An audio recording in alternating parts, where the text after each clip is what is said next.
Have you ever heard a voice that wasn't there, one that whispered your name a second before everything went dark? It was 6:42 p.m. when Emily Carter's car veered off the slick mountain road. Rain lashed against the windshield.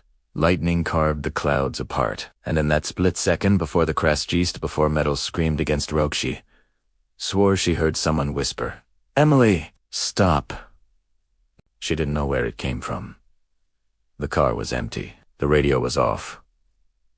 Her phone lay silent in the passenger seat, but that voice, it wasn't her imagination. It was calm, almost sorrowful, like someone who already knew what was about to happen. Moments later, the world shattered. The tires lost grip, and the car spun sideways. Her head slammed against the window. A flash of headlights from the opposite lane, then nothing. Silence swallowed everything except the steady drip of rain through the cracked glass. When Emily opened her eyes, she was hanging upside down. The seatbelt cut into her shoulder. Smoke curled from the crumpled hood. The engine hissed like it was alive. Pain throbbed through her chest. But she wasn't dead. Somehow, she was still breathing. But there was something else. A faint glow flickered in the fog outside, a dim, golden light moving slowly through the storm. It wasn't the police, not headlights. It was softer, like candlelight drifting between the trees. And through the sound of rain and metal creaking, she heard the voice again. "Get out, Emily!" Now, every nerve in her body screamed as she reached for the buckle. The belt snapped free, and she crashed down onto the roof of the overturned car. Crawling through shattered glass, she dragged herself into the cold mud. The night smelled like burnt oil and wet pine. The rain tasted metallic, like blood. She looked. A pan froze. The light in the distance was gone. Only darkness remained. She didn't know it yet, but that voice had just saved her life. And in the days that followed, she would discover it didn't belong to anyone alive. Emily Carter wasn't superstitious. She didn't believe in ghosts, premonitions, or miracles. She was a journalist, rational, observant, and always searching for proof. But after that night, proof stopped making sense. At the hospital, doctor said she was lucky. A few more seconds. Tay told air in the gas tank could have exploded. The guardrail had stopped her from tumbling down a 100-foot drop. They called it survival. She called it something else, because no one could explain the voice. Her car's black box had recorded the crash. No sign of another vehicle. No phone calls. No voices. Just the faint hum of the rain, and moments before the collision, a static whisper barely audible, but there. "Emily, stop." She played it over and over, each time her skin tightening with fear. The tone, the pitch, it was familiar. Not random. Not imagined. It was a voice she'd heard before, years ago, from someone she thought she'd lost forever. Her brother, Daniel. He had died in a car accident on the same mountain road 6 years earlier. Same curve. Same mile marker.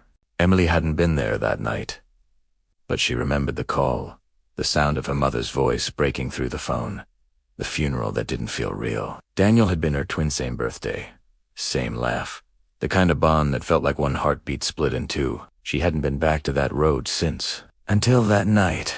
She didn't even know why she had taken the detour. Her GPS had rerouted her automatically, claiming an accident blocked the highway. A coincidence, maybe. But as she replayed the events, in her mind a wrong turn, the voice, the glow something deeper began to take hold. It wasn't just survival. It felt like a message. Days passed. Emily couldn't sleep. Every time she closed her eyes, she saw the flash of light, heard Daniel's voice whisper her name. She told herself it was trauma, the brain's way of protecting itself, but she couldn't ignore the pull, the strange urge to go back. So she did. 1 week after the crash, Emily drove up the mountain again. The rain had cleared, leaving the air sharp and cold. The twisted guardrail was still there, the earth scarred where her car had hit. She parked on the shoulder and stepped out. The forest around her was eerily still, the kind of silence that hums just below hearing. She felt the wind brush her hair, smelled the pine and ash, and then, faintly, she heard it again, music, a low, familiar tune, a humming sound drifting from the trees. It was the melody Daniel used to hum when he was nervous. She followed it, deeper into the woods. The sound grew clearer. Every step snapped a branch underfoot. Every heartbeat echoed louder in her chest. And then, through the fog, she saw a tan old wooden cross, half buried beneath the moss. Daniel's name carved into it, weathered but unmistakable. She knelt beside it, fingers trembling over the letters. She'd never been told there was a memorial here. The police had said his car went over the edge. But this was different. Someone had come here. Someone had built this. And then she noticed something even stranger: fresh flowers. A white lily, still bright, as if placed there just hours ago. She looked around. No footsteps. No cars. Just the forest, whispering quietly in the wind. When she reached for the flower, her phone buzzed. Unknown number. She hesitated. Tenants worried. Static filled her ear, soft, distant, like wind over a microphone. Then a faint voice, almost swallowed by the noise. "Emily, you weren't supposed to come back." Her heart stopped. She froze in place, clutching the phone so tightly her knuckles turned white. The voice was Daniel's. Not a recording, not a memory. It was him alive, speaking through the static. "Who is this?" she whispered. The line crackled. "Please, leave. It's not safe." Then silence. The call ended. Emily stood there, shaking, staring at the dead phone screen. Her reflection flickered faintly against the glass, her breath fogging the air. She looked back toward the road and saw something move through the trees. A shadow. Tall. Slow. Watching her. Her body locked. She took a step back, the mud sucking at her boots. The shadow didn't move. It just stood there, as if studying her. Then, just as quickly as it appeared, it vanished. Emily ran. She didn't stop until she reached her car, slamming the door and locking it. Her lungs burned, her pulse hammering in her throat. The forest behind her was quiet again, too quiet. She tried calling the number back. It didn't exist. The next morning, she traced it. No records, no origin, no trace of any signal at that location. As if the call had never happened. That's when she noticed something else. The flowers she'd seen at Daniel's memorial, the white lily, appeared again. This time, on her doorstep, wrapped neatly in paper. No note, and tucked between the petals, a small metal key. She recognized it immediately. It was from Daniel's old apartment, the one that had been sealed after his death. Emily hadn't been there in 6 years, but someone or something wanted her to go back. That night, she sat alone in her kitchen, the key resting on the table. The house creaked with the sound of wind against the glass. Every instinct told her to ignore it, to throw the key away, forget everything. But another part of her, the one that still missed her brother, couldn't let it go. So she packed a bag, grabbed a flashlight, and drove toward the city. The streets were empty, washed in orange light from the rain-soaked lamps. The apartment was on the east side, in a building that looked abandoned now. Paint peeled from the walls, and the hallway smelled like rust and dust. She unlocked the door. Inside, everything was frozen in time. His books, his jacket, the half-finished cup of coffee on the counter exactly as he'd left it. She moved slowly, her footsteps echoing through the still air. Dust motes floated in the beam of her flashlight. Then she saw a photograph. On the wall, her and Daniel, taken the week before his death. Only now, someone had drawn something new on it. A symbol, a small circle, split down the middle, and beneath it, written faintly in pencil. It wasn't an accident. Emily's breath caught. She stared at the words, her hand trembling as she reached out to touch them. That's when she heard it again, his voice, soft and close, as if standing right behind her. "Em, don't trust them." The light flickered. The door creaked shut. And for the first time, Emily realized whatever she had heard before, the crash wasn't just a warning. It was a beginning. Something was coming, and she had already stepped too far to turn back. The sound of that whisper still lingered in the air, trembling through the silence like an echo that refused to fade. Emily stood frozen in Daniel's old apartment, her flashlight beam cutting through the darkness, shaking in her hand. The door had closed on its own. She hadn't moved. The air felt heavier, now thick, almost aware, as if the room itself was watching her. "Daniel," she whispered. Her own voice sounded strange, small. Nothing answered, only the faint hum of the city beyond the cracked window. She stepped forward, tracing the edge of the photos on the wall. The symbol, the circle with the line through it, looked hastily drawn, but precise enough to mean something. She recognized it. Years ago, when Daniel was still alive, he'd doodled that same symbol in his notebooks. He'd never explained it. When she'd asked, he'd just smiled and said, "Something I'm working on. You'll understand one day." Her pulse quickened. What had he been working on? And why did that symbol appear again now, after all this time after his death? She started searching through drawers, old journals, boxes of paper stacked against the wall. Dust clung to her hands as she pulled out fragments of Daniel's life photographs, letters, sketches. Most were normal, but at the bottom of one box, beneath a pile of old receipts, she found something that didn't fit. A small cassette tape. Unlabeled. Her breath hitched. Daniel had loved recording thing sounds, conversations, ambient noise for his short films, but this tape felt deliberate, hidden. She rummaged through his shelves until she found his old recorder, plugged it in, and pressed play. Static. A soft hum. Then his voice, clear.com, but urgent. "If you're hearing this, it means something's gone wrong." Emily's heart stopped. She sank into the couch, gripping the recorder as his voice filled the room. "I don't have much time. They're watching me. I thought it was just paranoia at first, but it's real. They know what I found. I tried to tell you, Em, but you wouldn't believe me back then. I can't blame you. Just listen carefully. The company I work for isn't what it says it is. The project we were running, it wasn't about data. It was about people. Memory tracking, predictive sound patterns. His breathing quickened, like he was pacing. They said they could record consciousness, the sound of a thought, before it happens. I didn't believe it, but they did it. And when they tested it on volunteers, something went wrong. One of them heard a voice seconds before they died in a crash, just like the tape cut.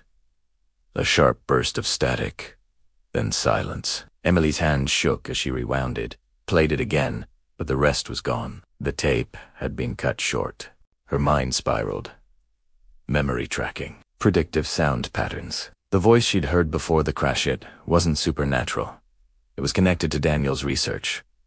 But if that were true, how could he have spoken to her 6 years after his death? She looked again at the symbol on the wall, tracing it with her finger. The circle, the split line, it looked like a wave pattern, like sound being divided. Could it represent the split between memory and voice?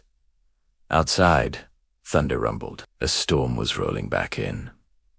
The shadows in the room deepened, stretching long across the floor. Then her phone buzzed. Unknown number. Again.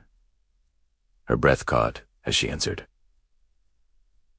This time, no voice, just the faint sound of breathing. Then music. That same humming tune Daniel always used to hum. It played slowly, mournfully. "Who are you?" she whispered. "What do you want from me?" The line crackled, and then his voice. Soft. Familiar. "They know you found it, Daniel," she said. "Leave, Emily. Please. You don't have time." The phone cut off. The lights flickered once. Twice. Then everything went black. Her heart slammed in her chest as she fumbled for the flashlight. The beam snapped on, illuminating the corner of the room. Something was there. Not a person, something else. The outline of a figure, barely visible through the dust and darkness. It shimmered faintly, like heat over pavement, its edges rippling with static. "Who's there?" she demanded, voice trembling. No response. But as she stepped closer, She realized the shape wasn't solid. It was light. A projection. And then it spoke, a distorted, mechanical voice. File incomplete. Restoration in progress. Emily stumbled back. The figure flickered, broke apart into static, then vanished completely. The room went silent again. She looked down. The recorder was still playing. The tape had started itself, whispering faint fragments of Daniel's voice mixed with interference. Find them. Not safe. Trust. No. Then it stopped. Her reflection stared back at her from the dark window-wide eyes. Trembling hands. The city lights flickered below like dying stars. Whatever this was, it was bigger than just her brother's death. She grabbed the tape, stuffed it into her bag, and left. The rain hit hard as she reached her car. The city streets glistened under the storm, every puddle reflecting streaks of neon light. As she drove, she noticed a black SUV in her mirror, no headlights keeping distance. She changed lanes. So did it. Her pulse quickened. She made a sharp turn into an alley and killed her lights. The SUV passed slowly, pausing for a moment before disappearing down the street. She waited, heart pounding, then finally exhaled. Whoever they were following her now. By the time she reached her apartment, it was after midnight. The air felt wrong too, still, too quiet. She double-locked the door and spread Daniel's papers across the kitchen table. Blueprints, handwritten notes, a diagram of what looked like sound frequencies. One page stood out, labeled Echo Project. She read the description aloud under her breath. Phase 1 capture, the final sound imprint of human consciousness, immediately preceding death. Phase 2 reconstruct, using audio memory pathways for predictive signal relay. Predictive signal relay. Voices. Before a crash, her hands went cold. Daniel hadn't been experimenting on random data. He'd been mapping how a person could echo forward in time.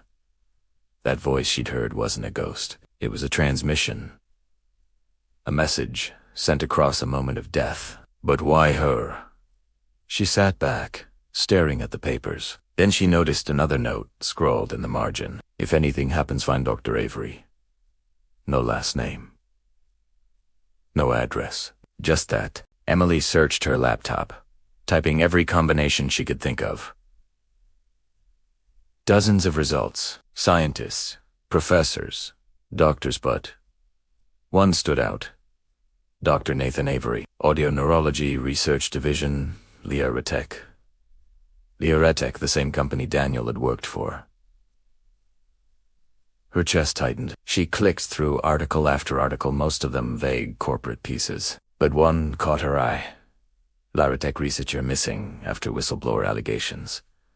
The missing researcher's photo loaded. A man in his 40s, dark hair, serious eyes. Dr. Nathan Avery. Missing for 4 years. Emily felt the room tilt slightly. She rubbed her temples, trying to make sense of it. If he'd been missing, how was she supposed to find him? Then a knock came at the door. Soft. 2 taps. Then silence. Her stomach dropped. She didn't move. Another knock slower. This time, she grabbed a kitchen knife, creeping toward the door. Through the peephole, nothing but darkness. Then movement. A shadow shifting at the edge of the frame. Who is it? She called. No answer. She waited, listening. A minute passed. Then 2. Finally, she unlocked the chain and cracked the door open. An envelope lay on the floor.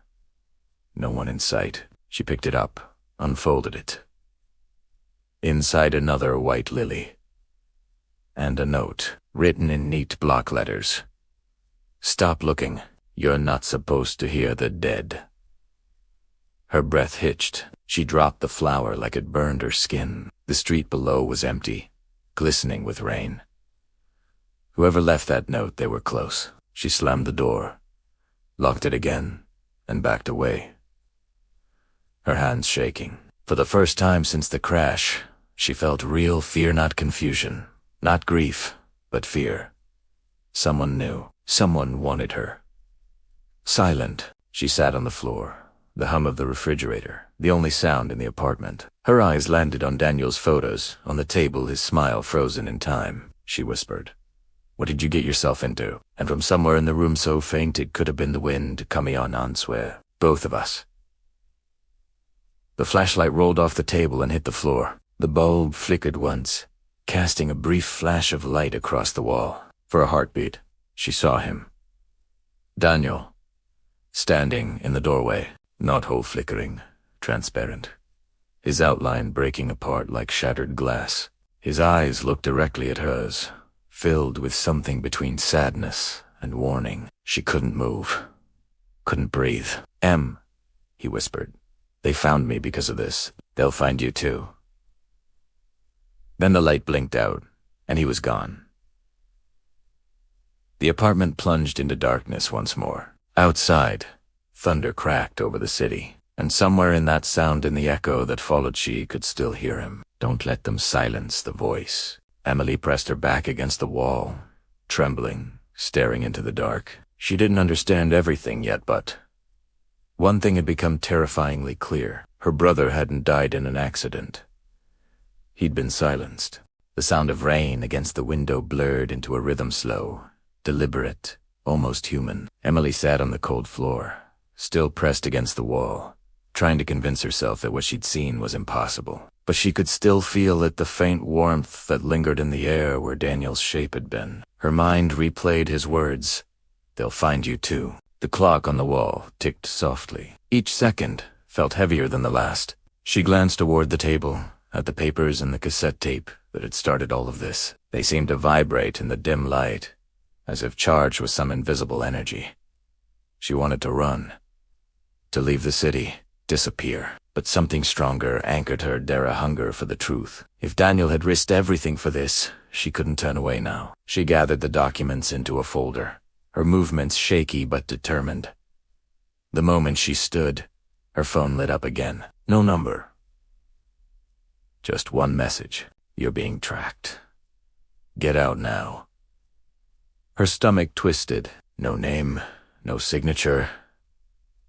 But somehow she knew it wasn't Daniel. She darted to the window and pulled back the curtain. Down on the street, a dark van sat idling under the streetlight. Its headlights were off. She froze. A faint flash from inside the van, a camera lens reflecting the streetlight. Emily grabbed her bag and ran.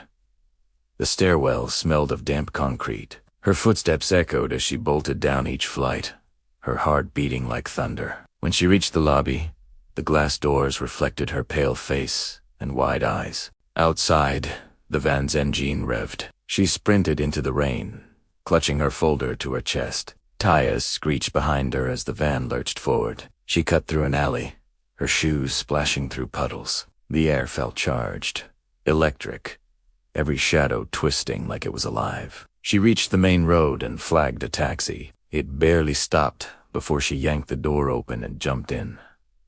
"Go.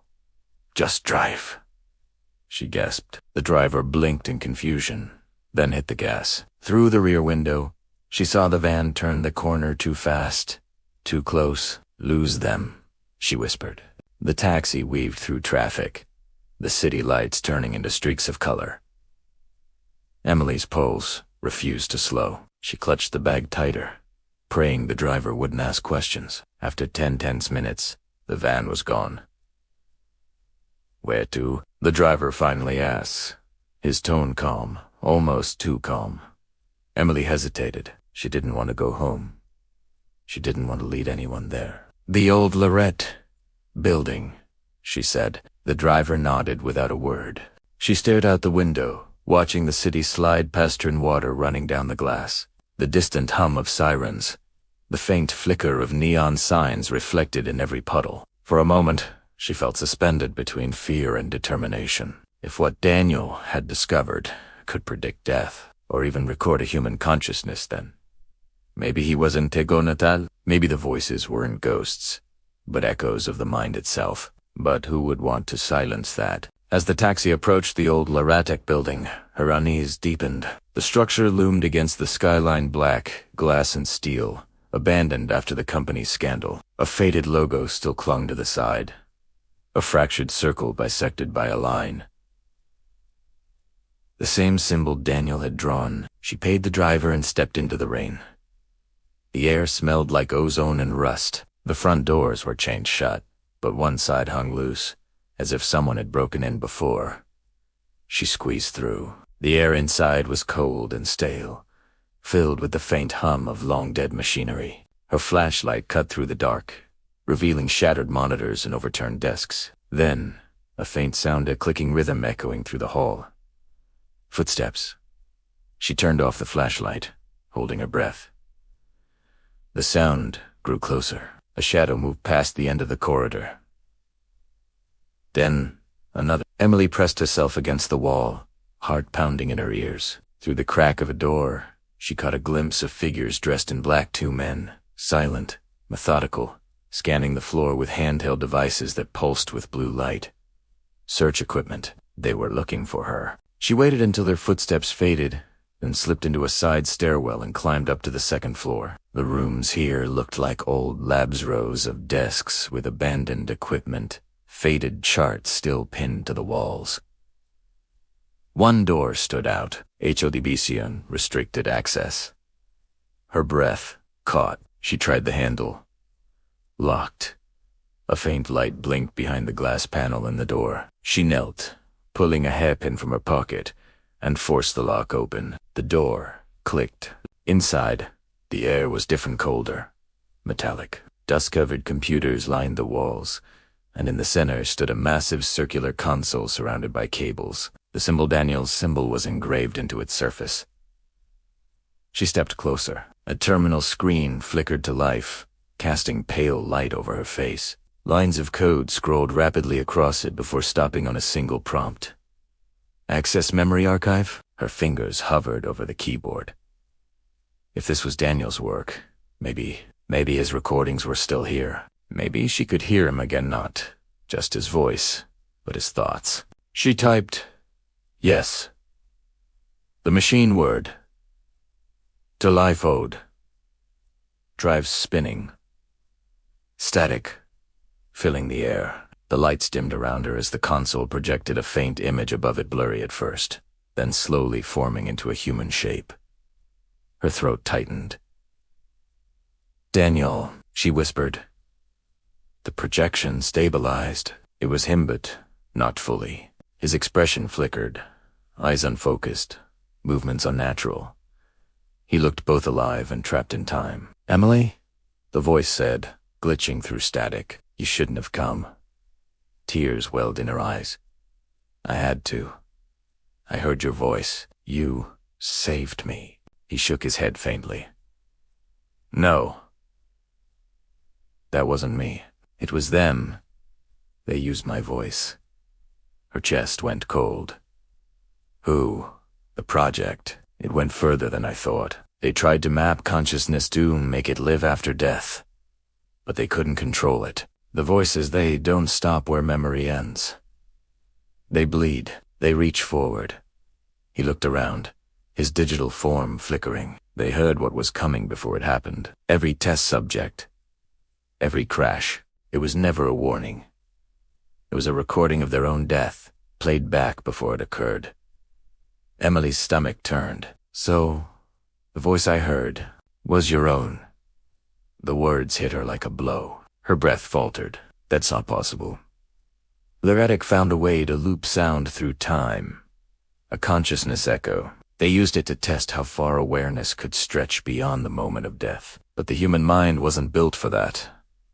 The projection distorted, fragments of Daniel's face shattering into pixels. I tried to stop them. I exposed it. But once you hear your own echo, it never lets you go. The lights in the room began to flicker wildly. The machines around her hissed, screens flashing with error codes. Daniel, what's happening? She shouted. He looked at her, almost peaceful now. They're trying to shut it down. They know you're here. Get out.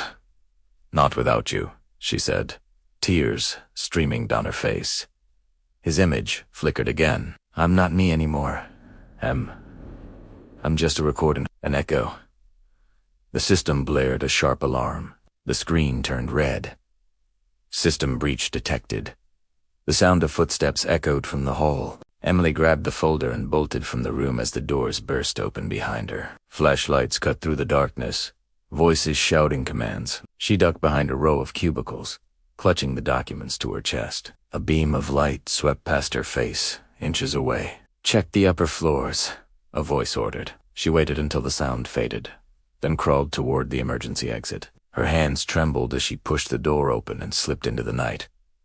The rain had stopped. The air outside was eerily still. She ran through the empty parking lot, every sense on edge. When she reached the far corner, she stopped to catch her breath. Her reflection stared back at her from a puddle eyes wide, face streaked with tears and grime. Her own voice echoed in her head, soft, distorted, impossible to silence. "Emily. Stop." She pressed her hands over her ears, shaking her head. No, no, no, that's not real. But then she heard another sound, faint, mechanical. The soft whir of a drone above Salukdap. A black drone hovered in the air, its red light fixed directly on her. She ran again, disappearing into the maze of alleyways, until the city lights blurred around her. Her lungs burned, her legs trembling, but she didn't stop. When she finally reached the riverfront, the horizon was beginning to lighten. The first traces of dawn reflected off the water. She collapsed onto a bench, gasping. The folder slid from her hands, spilling its contents across the ground. Among the pages, a small photograph caught her eye. It wasn't from Daniel's life, it was new. A grainy image of her, taken from across the street. On the back, in the same block handwriting as the earlier note, was a single line. "You were supposed to die that night." Her hands shook as she turned it over again. The photo was timestamp 6 hours before her crash. She stared at it, feeling her heartbeat echo in her ears. The truth was twisting into something far darker than she'd imagined. The accident hadn't been random. Someone had planned it, and that voice, the one that told her to stop it, hadn't been mercy. It had been interference. The rain began again, soft, steady, washing the ink from her fingers as she clutched the photo to her chest. Somewhere deep inside her, beneath the fear and confusion, a single question began to take shape. If she wasn't meant to survive, then why had someone made sure she did? The river whispered beneath the bridge, carrying the city's reflections across its dark surface like fractured memories. Emily sat frozen on the bench, the photo trembling in her hands. The edges were damp, smudged by the rain, but the timestamp was still visible, a record of something that shouldn't exist. 6 hours before the crash. 6 hours before she should have died.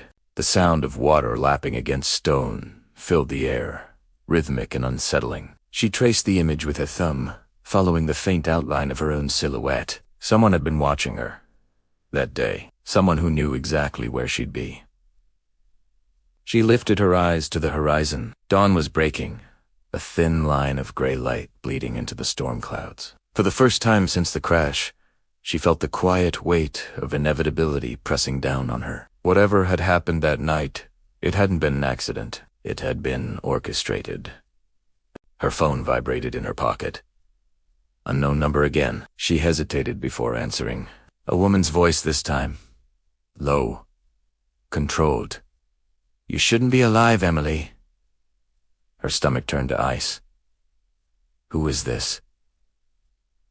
The voice paused, like it was studying her. "You've been in places you shouldn't have. You've accessed files that no longer exist. If you keep digging, you'll end up just like your brother." "Then tell me why," she said. "Why Daniel? Why me?" Silence. Then a faint, almost sympathetic whisper. "Because you were both part of it." The line went dead. The city felt suddenly smaller, as if every sound, every flicker of light was aimed at her. She dropped the phone and stared into the river, her reflection distorted by ripples. Part of it. Her mind spiraled through fragments of memory. Daniel's mysterious late-night calls, the long drives to the mountain lab, The sudden changes in his tone the year before he died. There had been something he never told her. Something hidden behind his easy smile and the way he'd say, "Don't worry, Em. It's all for something good." She stood and gathered the wet papers, shoving them back into the folder. The rain fell harder, blurring the edges of the world around her. She didn't know where to go, only that she couldn't stop now. She hailed another taxi, her voice barely audible when she said, "Take me to Loretic's secondary facility." The one in Redwood Industrial Park. The driver looked back at her, uncertain. "That place has been shut down for years." "Just drive," she said. The city peeled away behind them, replaced by the gray sprawl of warehouses and power lines. As they approached the industrial park, the air grew colder, heavier. A mist hung over the asphalt, curling around the rusted gates. The driver slowed. "This is it." Emily paid him and stepped out into the fog. The facility loomed ahead. Concrete walls streaked with decay, windows dark and hollow. A faded sign by the entrance still bore the Loretic insignia. The split circle. She found a side door, left ajar, and slipped inside. The air was damp, smelling of metal and dust. Her flashlight beam cut through the darkness, glinting off broken glass and old machinery. Somewhere deep in the building, a light flickered. Faint, intermittent, like a heartbeat. She followed it. The corridors twisted like a maze, littered with fallen ceiling tiles and discarded cables. Then she saw it, a steel door half open, with a faint hum leaking through the gap. Inside was a small laboratory. The walls were lined with servers still humming quietly, powered by an emergency generator that shouldn't have been running. In the center of the room stood a single glass pod, covered in condensation. She wiped her sleeve across the surface. Inside was a chair, and above it, a headpiece of wires and sensors, tangled like veins. The same symbol etched into the metal base. The ecosystem. Daniel's project. Her hand trembled as she touched the glass. The hum deepened, responding to her presence. The lights on the console flickered from red to green. A screen came alive beside it, displaying a single message. Subject recognized Emily Carter. How did it know her? The screen flickered again, revealing a series of files. The first one labeled Test Sequenze, Once Carter Twins. Her heartbeat faltered. She opened Italiano. Video footage appeared, a dimly lit lab. Daniel sat at a desk, younger, tired but smiling. Across from him was someone else. Her Emily gasped. She didn't remember this. In 2 videos she was wearing hospital clothes, electrodes attached to her temples. Her voice trembled. "Are you sure about this, Dawn?" "It's just sound mapping," he said. "You'll hear a tone and repeat what you feel. It's safe." The recording continued. Machines beeped softly as she closed her eyes. The sound began a low, harmonic hum, almost like music. Then something strange happened. The sound distorted. The lights flickered. Emily's recorded self started speaking, but not in her own voice. It was her brother's. Her hand clamped over her mouth. She could barely breathe. Daniel had looked terrified in the video. "Stop the recording," he'd said. "Shut it down." The footage ended abruptly, cutting to static. She stumbled back from the console, her mind spinning. They hadn't just tested sound. They had tested consciousness transfer, echoes between 2 living subjects, her and Daniel. And if that was true, then maybe that voice she heard before the crash, the one that saved her, wasn't Daniel's at all. Maybe it was her own consciousness, looped through whatever they'd created years ago. She turned toward the pod again. The hum grew louder, deeper, like it was aware of her realization. The green light pulsed in time with her heartbeat. The air shimmered. Then, faintly, from the speakers above, came her own voice. "Emily," it whispered. "You can't keep running." Her breath caught. "Who are you?" she whispered back. "I'm you," the voice said softly. "The part that never left, the part that coped." She backed away, shaking her head. "That's not possible." "They created a mirror," the voice continued, calm and eerily steady. "2 consciousnesses. One stayed in your mind. The other stayed here. The hum became almost musical, vibrating through the floor. You weren't supposed to survive the crash, it said. You were supposed to merge. The echo can't exist twice. The glass pod began to glow faintly, patterns of light tracing the same symbol Daniel had drawn. Emily's chest tightened. You're lying. I'm not. You can feel it, can't you? The voice whispered. The gaps. The moments that don't line up. The headaches. Te. Three. Her mind flashed with images. The days after the crash. The constant hum in her ears.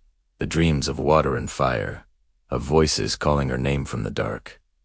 Her hands trembled. What are you? An unfinished recording, the voice said, and they're coming to finish it. The door behind her creaked. She spun around. Flashlights. Footsteps. Voices. She grabbed the hard drive from the console and bolted toward the side exit. Alarm's blooded red lights spinning through the corridors. Her feet pounded against the metal floor as she pushed through a back door and into the fog outside. The cold air hit her lungs like knives. She didn't look back. She ran through the empty lots, past rusted gates and shattered windows, until the facility was nothing but a distant shadow behind her. When she finally stopped, she collapsed under an overpass, gasping for breath. The folder was soaked. The hard drive clutched against her chest felt heavier than metal, like it carried something alive. The echo of her own voice still buzzed faintly in her ears, looping over itself.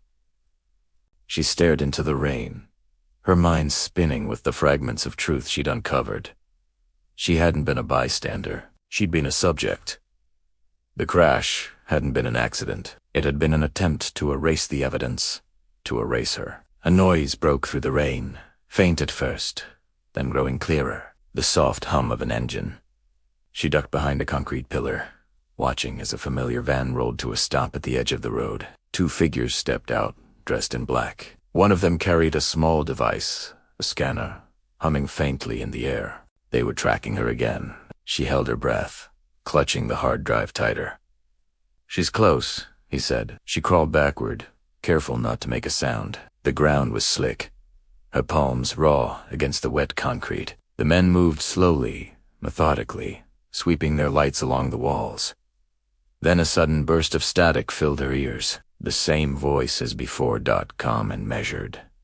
Go left, it said. Without thinking, she obeyed. She slipped behind a support beam, just as a flashlight beam passed inches from her face. Emily pressed herself against the cold concrete, waiting. The rain muffled everything except the sound of her heartbeat. When she looked down, she saw something glowing faintly on the ground. A reflection of the same split circle symbol, projected in the puddle. The voice in her head whispered again, and as the sound of footsteps closed in, Emily made her move, bursting from the shadows into the rain, the symbol's reflection guiding her forward through the storm. Behind her, the men shouted, their voices swallowed by thunder. She didn't know where it came from, but deep down she knew who had sent it. And as she ran toward it, the air trembled, like the world itself was holding its breath, waiting for what would happen next. The rain became a curtain of silver threads as Emily ran through the mist, her lungs burning, her shoes splashing through puddles that reflected the fractured glow ahead. The golden light pulsed through the fog like a heartbeat calling her home. Behind her, the men shouted muffled shapes in the storm, but their voices sounded distant now, unreal, like echoes fading in another dimension. All she could hear was the hum, the same one that had haunted her dreams since the crash. The one that whispered her name in frequencies she could feel more than hear. She stumbled through a broken fence and into a clearing at the edge of the industrial park. The air was electric, charged with static and the low resonance of something vast and unseen. Ahead stood a derelict communications tower, half collapsed and covered in vines. But at its base was the impossible. A pool of light rippling upward like liquid gold, spinning faintly, bending the air around it. The hum came from there. It wasn't just sound, it was a vibration that passed through her chest, syncing perfectly with her heartbeat. She slowed her steps, chest heaving, eyes wide. The light swayed, almost reacting to her presence. Daniel, she whispered. And then his voice, faint, carried on the vibration. You found it. Her throat tightened. Where are you? Everywhere here, he sighed. Softly, in the frequency, in the pulse, that kept you alive. Tears mingled with the rain on her face. I thought you were gone. I was, but not completely.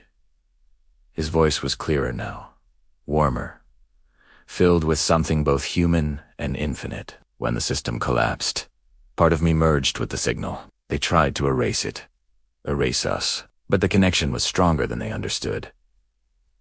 She took a trembling step closer to the light. The crash, the voice I heard before.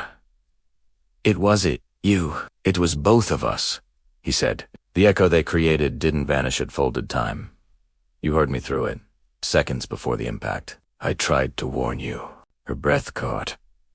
Then why am I still alive? Because you carried the rest of me, Daniel said. They split us in that lab. Emily mind from mind, memory from memory. When they lost control, the echo fractured. You survived, but you've been carrying the unstable half. She shook her head slowly. No, that can't be true. It's why you can hear the hum, he said gently. Why you can feel me. The echo has been collapsing for months. You weren't supposed to exist like this, but you held on anyway. Lightning split the sky, illuminating the tower like a skeleton of steel. The sound of approaching vehicles echoed faintly through the night. They were coming closer. What do I do? She whispered. Step into the signal, Daniel said. Finish what we started. Her pulse raced. The golden light pulsed faster, swirling upward in luminous arcs. If I go in there, will I die? There was silence, then a soft, pained pause. No, he said finally, but the version of you that's incomplete. The one trapped in the noise won't survive. Only one of us can remain whole. Emily stared at the light. It rippled like water, beckoning. And if I don't, then they'll take it, Daniel said. They'll harvest the echo and erase everything. Me. You. All of it. The headlights were closer now, cutting through the fog. She could see silhouettes moving quickly toward her dark figures, with scanning devices glowing red in the rain. She looked back once, then at the light again. I don't know if I'm strong enough, she whispered. You've always been stronger than me, Daniel said. You just forgot. She took another step. The hum grew louder, turning into a low, resonant tone that vibrated through her bones. The rain seemed to stop mid-her, each drop suspended in the glow. She felt her heart sink with the pulse, faster and faster until her vision blurred. Behind her, someone shouted, Stop! Emily, don't move! She turned to see one of the agents, his face half lit by the glow, eyes cold, gun raised. Step away from the light, he barked. Her voice was steady, though her body trembled. You can't control it. We already did, he said. You're just the residue, the last trace of an experiment that went wrong. Something inside her broke loose at those words. Not fear, but defiance. No, she said quietly. I'm the part you couldn't destroy. And then she stepped into the light. For a moment, everything was silent. The world seemed to collapse inward, folding into itself. The hum surged into a roar, 1,000 overlapping voices speaking in perfect harmony. Her vision fractured into colors and sound, waves of memory cascading around her childhood. Daniel's laughter, the crash, the endless hum. Then, through the chaos, she saw him. Daniel stood at the center of it all, surrounded by ripples of golden light. He looked exactly as she remembered, yet made of something pure energy shaped like memory. He reached out his hand. You made it. Tears spilled down her cheeks. I don't understand. Am I dead? No, he said softly. You're remembering. The space around them shifted, scenes forming and dissolving. The lab, the test chamber, the crash. Every version of their story overlapping like reflections in shattered glass. We were trying to build something that could preserve consciousness, Daniel said, but we didn't realize the price.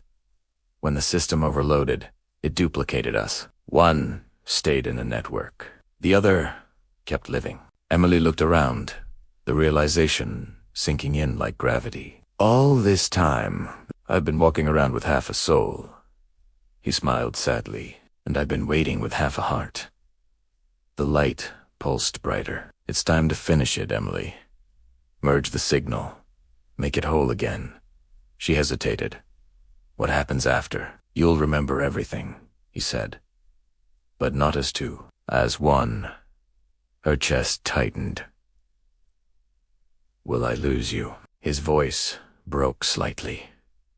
You'll never lose me. You'll just stop looking for me in the noise. The words wrapped around her like warmth. For the first time in months, the ache inside her quieted. She took his hand, the moment their fingers touched. The world flared with light so bright it dissolved the darkness. Outside, the agents shielded their eyes as a shockwave rippled through the clearing. The tower groaned, its metal frame bending as the light expanded, engulfing everything. Then, when the glow faded, the clearing was empty. The pool of light had vanished. Only rain remained, falling softly on the wet earth. Miss, are you all right? The paramedic asked gently. She blinked, as if returning from somewhere far away. Yes, she said softly. I think. I finally am. The man nodded, relieved. What's your name? She looked down at the hard drive, running her thumb over the faint symbol etched into it. For a long moment, she didn't answer.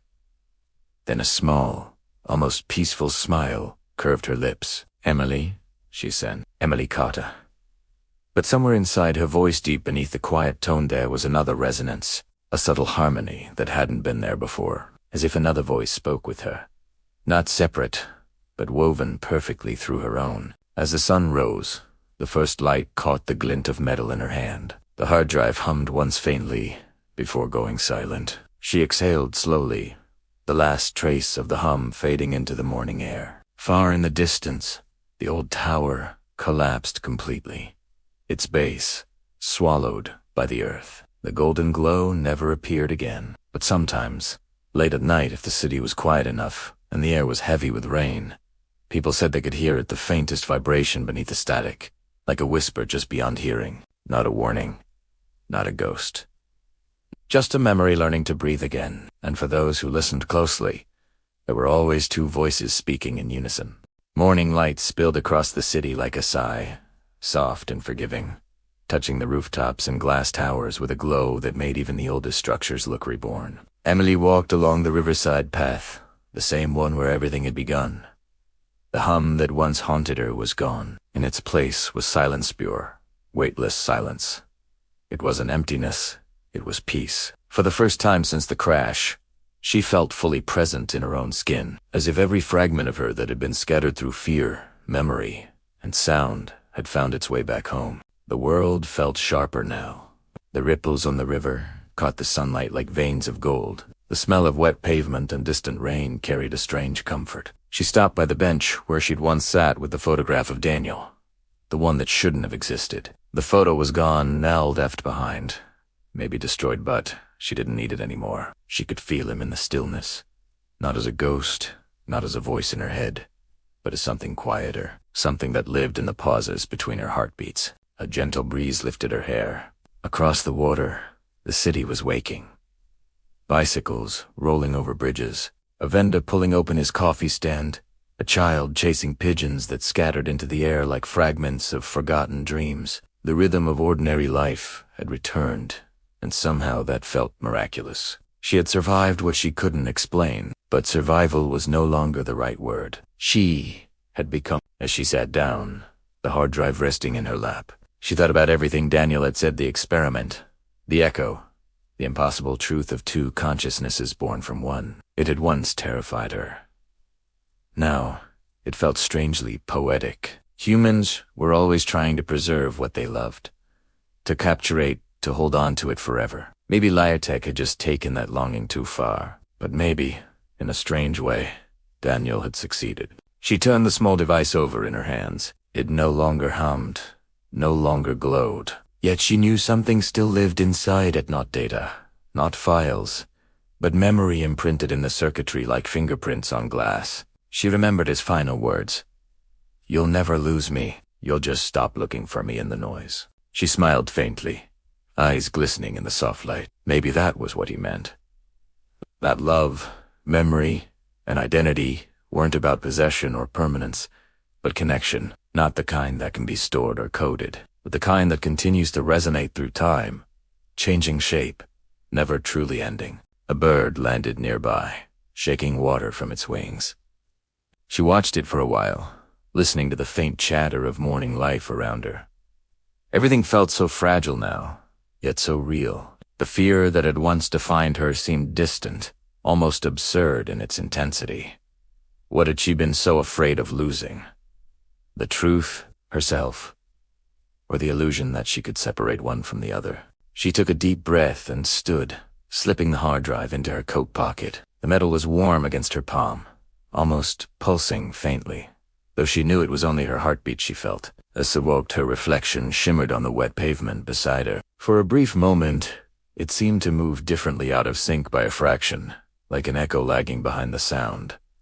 But when she blinked, it matched perfectly again. She didn't question it. She just smiled. Somewhere deep inside, she could still sense him, not as a whisper or a ghost, but as the echo of laughter carried by memory.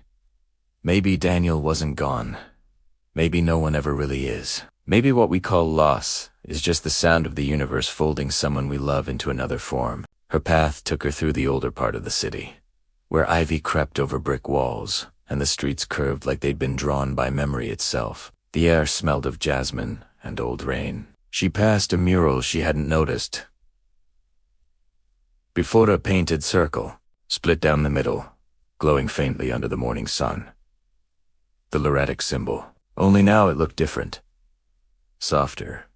More human somehow. Someone had written beneath it in white chalk. Every echo finds its way home. She stopped and traced the words with her fingertips. The chalk smeared, leaving white dust on her skin. For a moment she felt the same vibration she'd felt that night, the subtle hum in her bones, but it wasn't frightening anymore. It was grounding, like the earth itself was breathing with her. A passerby slowed to glance at her, then smiled politely before continuing on. Emily smiled back, realizing that no one would ever know what had really happened, what she'd seen, what she'd lost, what she'd found again. Maybe that was how it was meant to be. The truth didn't need to be exposed or explained. It just needed to be lived. As the day brightened, she made her way toward the university district. The old campus buildings gleamed wet from the rain. She paused at the steps of the science wing, where a small plaque bore Daniel's name among the in memory of dedications. Someone had left fresh flowers there, a quiet gesture of remembrance. She crouched and brushed a raindrop from his engraved name. "Hey!" she said softly, her voice barely a breath. "I made it." The wind stirred gently in response, rustling the petals. "I don't know if they'll ever understand what you built," she continued, "but I do. It wasn't a machine. It was a mirror, and somehow it showed me who I really am." She lingered there for a moment, her hand resting against the cold stone, before turning away. As she walked down the steps, her phone buzzed in her pocket. An unknown number. She froze for a second, heart tightening, then let out a quiet laugh. When she answered, there was only silence. No static, no hum, just the soft sound of air on the other side. "Daniel," she whispered, not expecting an answer. Then, faintly so, faintly, she might have imagined it a single word, "always." She closed her eyes. The line went dead. The phone was quiet again, but that one word stayed in her mind like a heartbeat. That night, Emily returned to her apartment. She brewed tea, opened the window, and let the city's evening rhythm drift in the chatter. The cars, the wind playing between buildings. The chaos of life had never sounded so beautiful. The echo that had once haunted her now felt like a song she finally understood. She set the hard drive on the windowsill. It caught the reflection of the streetlights, gleaming softly, like an old memory replaying for the last time. She watched it until the sky deepened to blue and the first stars appeared. For the first time, she didn't feel alone. She understood something that had always lived at the edge of her fear. That memory isn't bound to time, and love isn't bound to form. Every sound, every breath, every heartbeat leaves an imprint on the world of vibration that continues even after silence falls. She leaned against the window frame, eyes half closed, listening to the city's distant hum. It wasn't the echo anymore. It was life itself, infinitely looping, infinitely renewing. Somewhere, far away, thunder rolled. Not menacing, just the soft reminder that everything in nature moves in cycles, that endings are just beginnings, changing shape. And maybe that was what Daniel had meant all along. That the voice she'd heard seconds before the crash wasn't a warning of death. It was an invitation to wake up, to remember what it means to be alive. As the rain began again, gentle and warm, Emily whispered to the night, "We never really lose anything, do we?" No one answered, but the air around her felt full alive with unspoken truth. The city lights flickered on below, reflections stretching across the wet streets like veins of gold. The hum of life continued, patient and endless, and for a long while, Emily simply stood there, breathing in time with it, eyes soft with quiet understanding. And when she finally turned away, the last thing we saw was the faint reflection of two silhouettes in the glass hurt, and one that lingered beside her, smiling, before fading softly into the light. The rain fell. The world kept turning, and somewhere, in the spaces between sound and silence, two voices became one forever, echoing through the pulse of everything that ever was, and everything that ever will be.